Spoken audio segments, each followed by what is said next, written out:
سلام علیکم برادران، صبح شم بخیر دیگه جورین بخیرین جان شم جوره استاد نبی چاله واله ټیک ټاک جانمان جوره دیگه امروز آماده این دیگه امروز بخیر ان شاء الله بلشم روش پختم روش دیگه این روش است برای گوشت گوسفند دیگه تازه برای دمش دی نوش جان اندوالا شد خو حاجی صاحب جوری بخیره امروز دیگه آماده این کو دیگه والله جای دوستا خالیه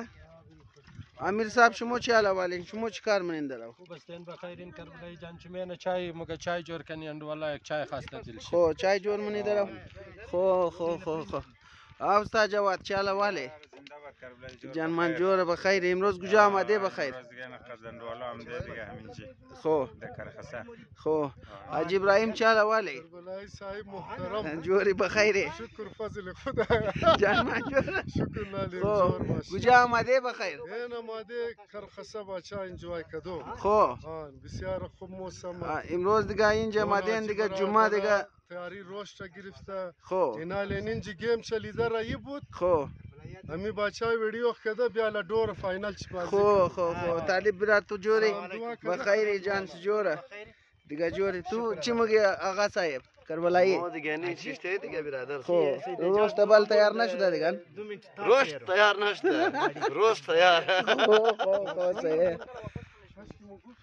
نه نمیخوای او بایدی یار خو وانا بشکه سفیدم خورونه ما بس نه برادر دیگه امروز در کرخسه آمده پاسیکو آمده دیگه جای تمام دوستا خالی این گروه سوبیگا است کو والا است تمام اندوالایا دیگه اینجا آمده دیگه امروز یک ریزه برنامه گرفته امیر صاحب شما چیز موگین یا چیز گفتنی هستین؟ حال دیگه این امروز هم ده برادر انده در راست خو کرخسا وانو بیا بریم که لودور معلوم کنی خدزنا حال لودور معلوم کنی بس چی میشه امروز یک میله جور کردی حاجی جواد صاحب همینجی برای مگروش جور من امروز خو ما برایش ویدیو جور منم یاره